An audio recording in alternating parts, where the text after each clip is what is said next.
Alright, back doing another video. It's been a little while. Had a few changes in what I'm doing, so we'll go over those real quick.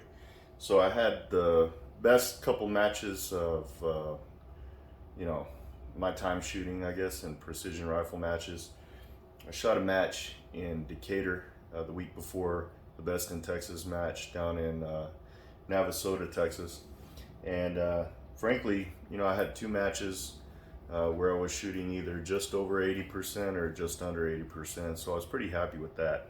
So I changed a couple of things though. I went from a 6 Creedmoor to a 6 BR Norma. And in that time, I learned a couple of things because I wasn't familiar with the cartridge as much as I was with the 6 Creedmoor. I think everybody who's been in the precision rifle game for a while knows a little bit about all of the more popular cartridges, but there is a little bit of a learning curve, even though the 6BR is the easy button, so to speak. So I really like the 6BR Norma. It's a little tiny round. So I tried a couple things whenever I started shooting it. One of those things, and I'll get it real quick, should have had it ready, was the Primal Rights Dasher BR kit. So it loads the the round up in there. Feeds really well. I did have to use it with the AICS magazines. Did not work well with my accurate mags for some reason. I think that's one of the disadvantages of the BR cartridge. It's one of the few disadvantages actually, is that it does require a little bit of a modification and tweaking to the magazine system. I know a lot of people like the MDT magazines. I just haven't tried one for the BR yet. I did also try the HRD kit with the AI AW mags. Couldn't get it to feed well in the Terminus Zeus. So I don't know that that's necessarily, sorry, it's really hot in the garage. We're getting ready to move, so I apologize. But that's one of the negatives of the, or not a negative to the magazine, but it's just, what's your action gonna run well? Mine prefers the AICS pattern mags with the Primal Rights kits to run the BR. Still using the Frankfurt Arsenal and teledroppers. I got two, that way I can load a lot faster.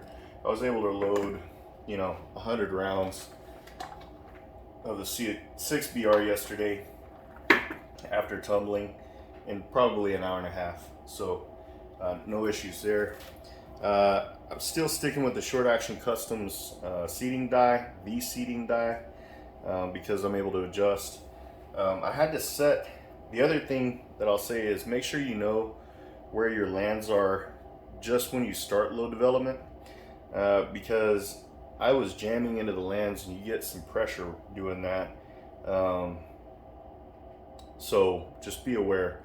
One way, I think the founder of Primal Rights, and sorry I can't remember his first name right now, but his last name is Dykstra, I think, has a real good video about how to find the lands. And basically what you want to do is basically soft seat a bullet real far out, and you want to jam it in the lands and then turn your seater down. You're going to remove the ejector spring and the ejector, that way there's no spring tension in the firing pin.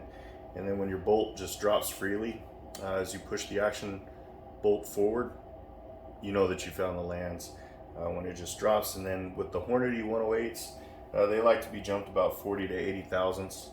And I don't measure once I find the lands to chase the lands. I just want to make sure I'm off of them at least that 40 thou.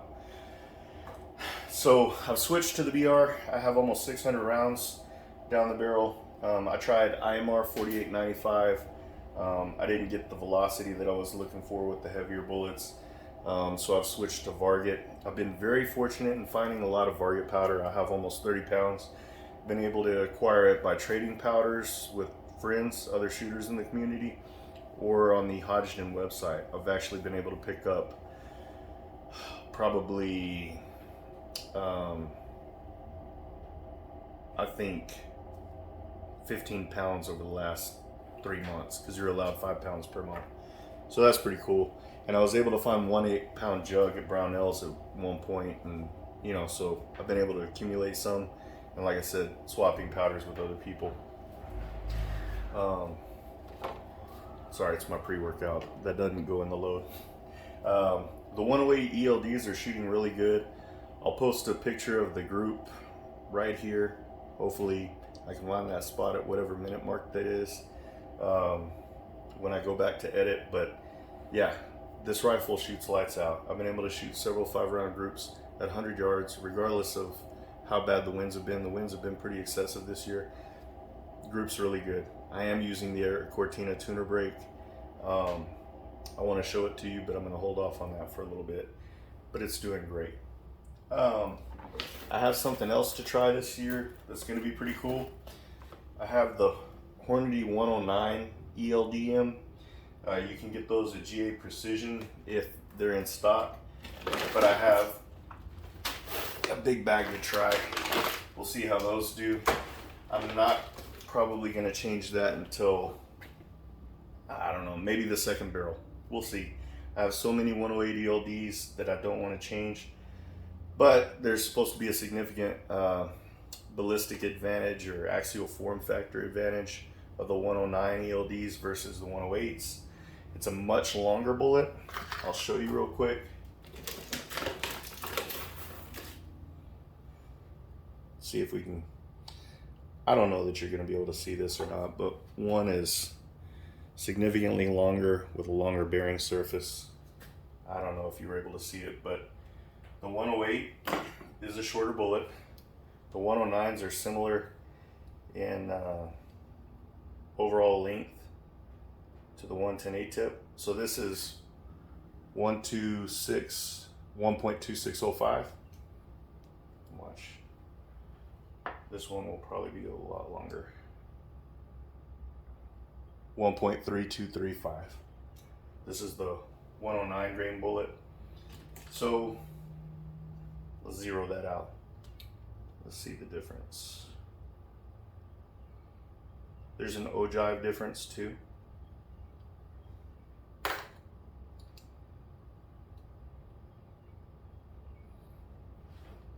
So it's about 6,200 thou bigger than the other. So you'll have to, adjust your seating and find those lands again whenever you use the 109s if you choose to go that path. But frankly, I've been talking to a lot of shooters. These 108 ELDs, I don't know if they're being discontinued, but they're grouping really well for a lot of guys.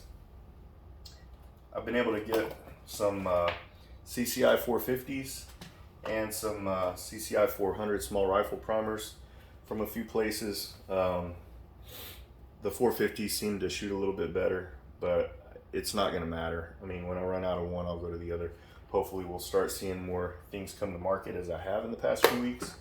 So overall, really loving the 6BR Norma. I think it's a great cartridge. I did try something besides the Lopua brass. I saw a video with Eric Cortina, and he was saying, hey, this is the most simple solution. You just open the box, run it through the expander mandrel, seat, good to go. That's true.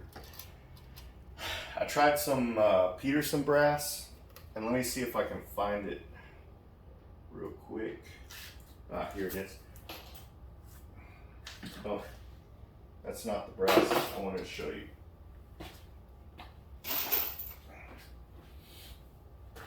One issue I had with the Peterson brass is I was getting these, what I thought was pressure signs on the case. It would take, you probably can't see it, but it'd take out this little chunk of brass right there. I was getting some pretty heavy burrs to the point where it was actually causing the ejector plunger to stay stuck in the retracted position. And I was having malfunctions during practice, so it didn't work well. I've heard the Terminus has such a strong ejector plunger that you can do that, maybe. But but when I switched over to the Lapua brass, and these are all once fired, you can see that, hopefully you can see that, there's not a mark there. So I didn't have pressure issues. I like to run about 2,750 feet per second with a BR. And that's shooting in some pretty significant winds. Haven't had much of a disadvantage over the 6 Creedmoor. If anything, in the wind, if anything, there's an advantage. A little bit different recoil. It is less, but it doesn't matter at that point with the 20-pound rifle. It just, you know, it's a very easy to see, like, you can see your trace. I liked running the Creedmoor slow, but I feel like I can see it better through the tangent theta even with this. So I think there's some advantage.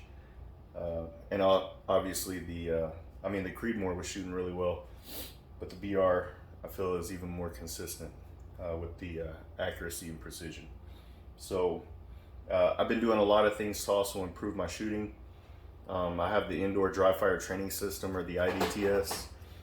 I practice on that at least 100 rounds and some practice stages of just 100 rounds of just throwing the bolt, making sure that the reticle doesn't move on the target, and it's really helped improve my scores. So all in all, really enjoying the season, having a good time, and you know, shot two-day matches so far this year. I'll shoot a third at Reveille Peak and maybe a fourth or fifth.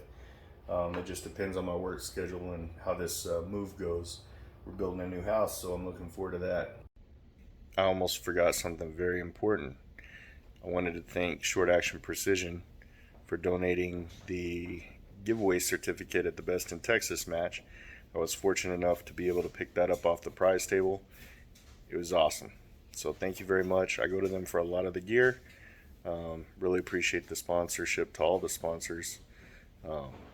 Again, have a good weekend.